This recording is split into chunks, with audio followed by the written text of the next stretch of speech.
team instructions for Ocean View Little League. As the home team scorekeeper, you are responsible for keeping the official scorebook for both the home and visiting teams. Please begin by locating the scorebook out of the scorekeeper's bag and turning to the first available blank page. You will be referring to the lineup card that the manager will give you. If he does not bring it to the score booth, please walk over to him and kindly ask him for it. At the top of your score book, you will be completing your scorekeeper name,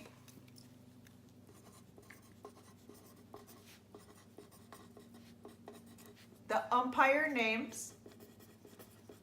If you do not know the names, please introduce yourself. The date the game is being played,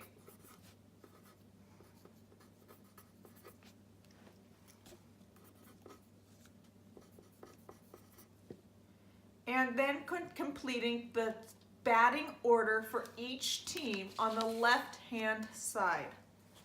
Please write the player's last name, comma, first initial, and jersey number.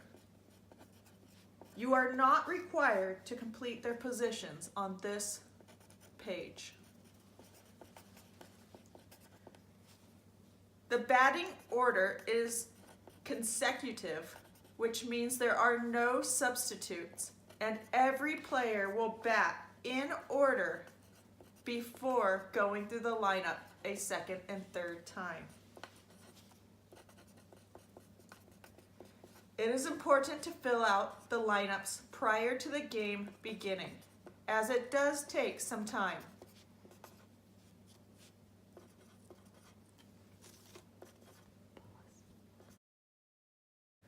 For the time on your scorebook, make sure it is the official game time that the umpire gives you. This time is important because there are rules as to when a new inning can or cannot start. For example, if your game time on your schedule is 3:30 p.m. and the game does not start until 3:36 p.m., please make sure you are writing 3:36 and not 3:30. Every minute counts in these games.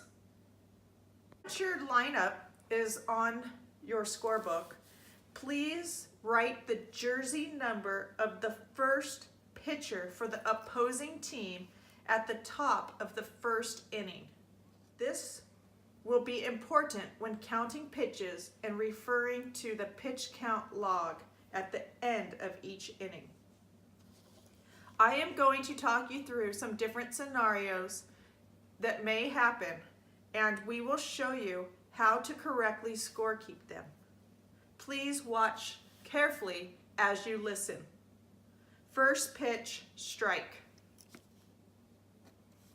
Second pitch, ball. Third pitch, strike. Fourth pitch, D. Jones hits a single.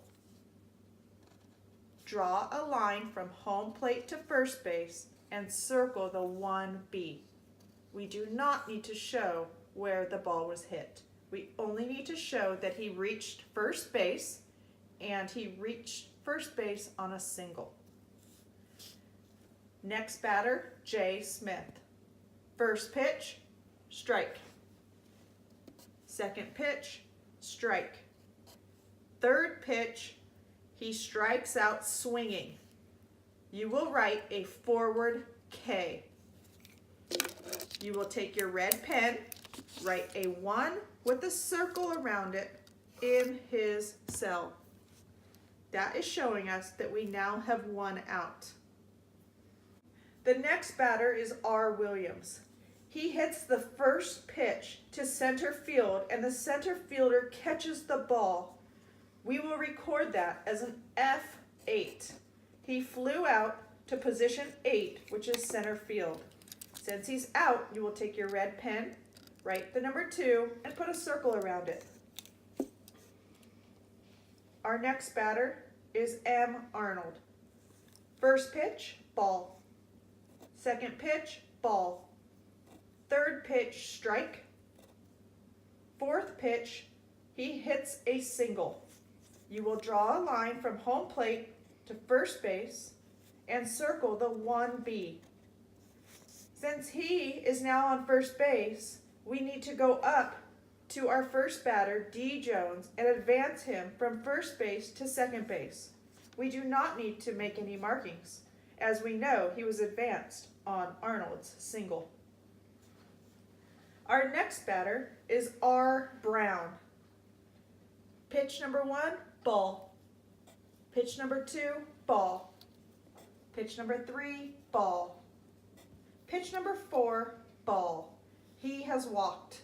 You will draw a line from home plate to first base and circle the BB, standing for base on balls, which is a walk. You will need to go up and advance Arnold from first base to second base and D. Jones from second base to third base. We now have bases loaded and 2 outs. D. Miller is up to bat. First pitch, he hits a ground ball to the second baseman, who fields the ball and throws it to the first baseman. He is out. We will record that as a 4-3. The second baseman threw it to the first baseman. You will take your red pen, write the number 3, and put a circle around it. The inning is now over. You may draw a wiggle line through the rest of the batters for that inning only, as they will not be coming up to bat in the first inning. At the top, you will record the score for that inning, which is 0. Please count your pitches at this point. You are now going to count your pitches. Make sure you count every hash mark for balls and strikes, as well as the ball that was in play.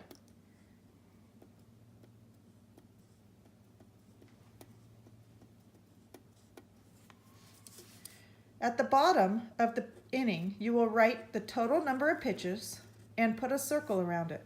You will also confirm this number with the visiting team pitch count log scorekeeper to make sure that your numbers match. If they do, you are ready to move on to inning number 2. For the sake of time, we are going to only show one side of the book. However, at this point, you would flip the book and go through the same steps for the visiting and the home team. At the top of inning number 2, please write the pitcher jersey number for the opposing team. It is the same pitcher, so you will write the number 3 again. You will begin with the 7th batter. He is the next batter after the 3rd out was made in the first inning. First pitch is a strike. Second pitch is a strike. Third pitch is a strike. However, he was called out looking. He did not swing the bat, so it is a backwards K. Since it's an out, you will pick up your red pen, put the number 1 in a circle for the first out. Move on to S. Davis. First pitch, ball. Second pitch, Davis hits a home run over the fence. You will draw a line from home to first to second to third and back to home. You will color in the entire box to show that a run was scored, as well as circle the HR to show that he hit a home run. Move on to Wilson. His first pitch is a ball. Second pitch is a strike. Third pitch, he hits a single. Draw a line from home plate to first base and circle 1B.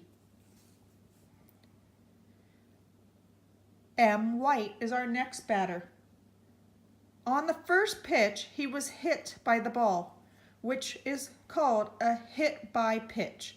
Draw a line from home plate to first base and write an HBP under the line. You do not circle any markings for a hit by pitch, but you do need to go up to Wilson and advance him from first base to second base. Jackson, pitch number 1 is a ball. Pitch number 2, he hits it to the shortstop, but the shortstop throws the ball to the third baseman. He chose to get the lead runner out. So for Wilson, you will write 6-5. The shortstop threw the ball to the third baseman and caused an out. So you will write a 2 with a circle around it for Wilson. Going back down to Jackson, you will draw a line from home plate to first base and write an FC, which stands for fielder's choice. The fielder made a choice to get the lead runner instead of getting the player that hit the ball at first. You will advance white from first base to second base. You now have a guy on first, a guy on second, and 2 outs. A. Clark is our next batter. Pitch number 1, he hits a line drive right back to the pitcher. The pitcher catches the ball for an out. You will record that as an L-1. Line drive to the pitcher. Red pen, number 3 with the circle around it. There are now 3 outs.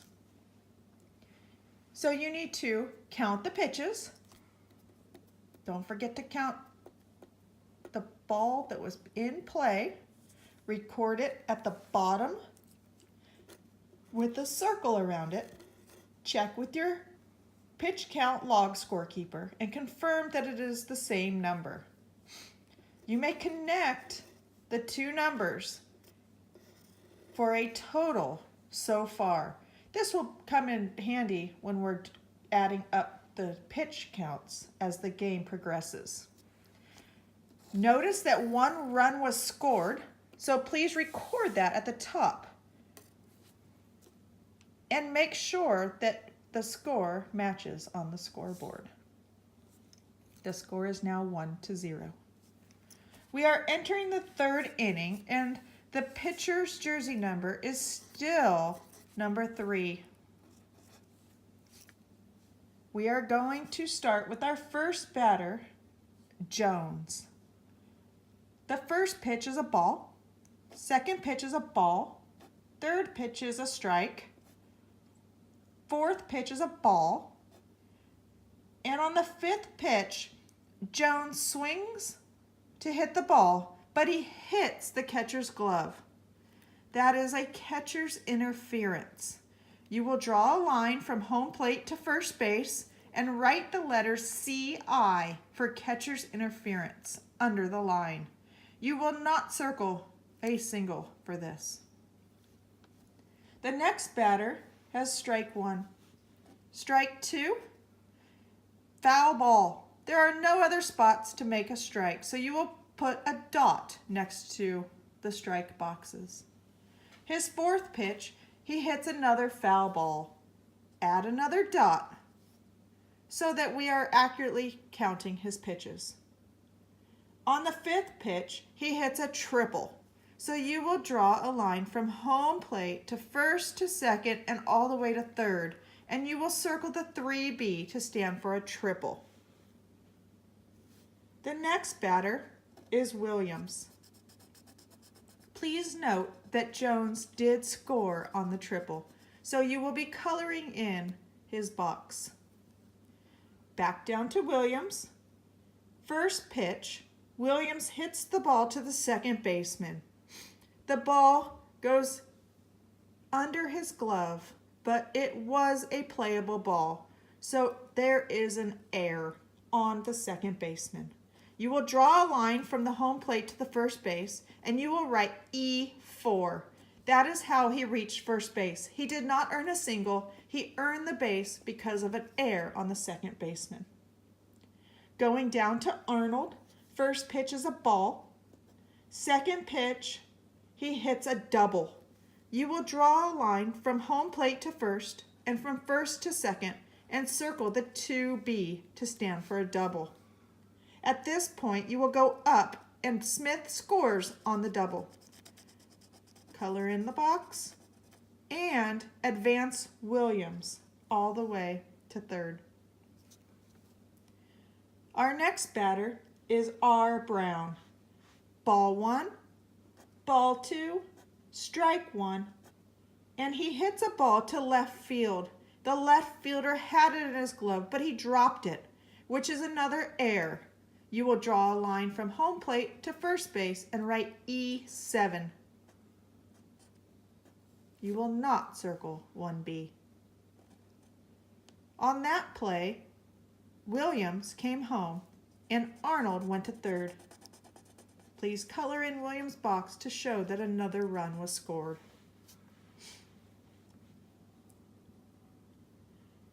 Our pitcher is struggling, and he is going to be taken out of the game, which means the manager calls a timeout and goes to the mound.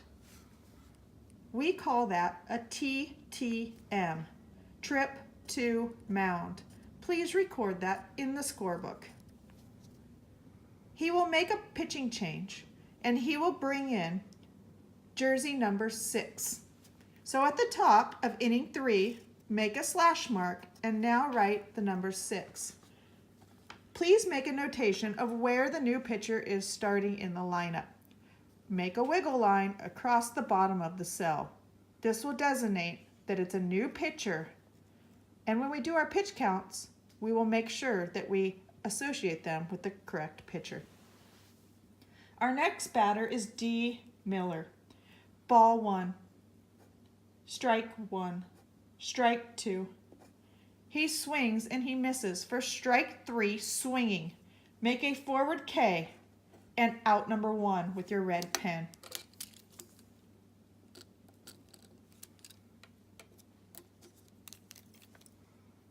Our next batter is Johnson. First pitch is a ball that goes all the way to the back fence. We call that a wild pitch or a passed ball. Our runner that was on first advances to second on the wild pitch. Our runner that was on third did not score, so you will leave him on third base. We now have a runner on second and on third and 1 ball to Johnson. Next pitch is a ball. Next pitch is a strike. Next pitch is hit to the shortstop. The shortstop throws the ball to third base to get Brown out. You will record that as a 6-5 and a second out in Brown's cell. Arnold scores on that same play. So you will close his box and color him in. Johnson reaches first base on a fielder's choice, FC. The next batter is Davis. Ball 1, ball 2, ball 3 goes to the backstop. Johnson is going to go to second base on a passed ball that gets past the catcher. The next pitch is a strike. And the next pitch, he hits the ball to the center fielder, which is position 8. The center fielder catches the ball for the third out. F-8 with a 3 and a circle around it. Draw your wiggle line to close out the inning. Count your pitches, but be sure to count separately for jersey number 3 and jersey number 6. You will have 2 different recordings in this inning. At the bottom of the inning, you will write separately their pitch count. You will double check with your visiting team scorekeeper to make sure your pitch counts match. It is important to make sure they do for future games. When the game is complete and the score is recorded at the top, you will have the manager sign the book in pen anywhere on the book that does not cover the writing. He is also allowed to take a picture of the book. When that is complete, return the book to the scorekeeping bag for the next game. After the final score is recorded at the top of the scorebook, you are ready for the manager's signature. There are no other recordings necessary for the book. The top red box, the side blue box, and the bottom hits, left on base, and errors are not used for Ocean View Little League. It is simply the information that you wrote in before the game, the score, the batting order, and the plays that were made during the game with the pitch counts recorded at the bottom. Inside the scorebook, you will find the home team instructions on the inside of the cover. Please refer to these during the game if you have any questions on what you should be doing as the home team scorekeeper. At the completion of the game, please send an email to Lori Frone at mizunofrone@gmail.com with the division that played, the team names, the final score, and the names of any players that hit an out-of-the-park home run as soon as possible so we can update our website. Also, if you have any questions, feel free to email them to me at any point. Thank you for volunteering.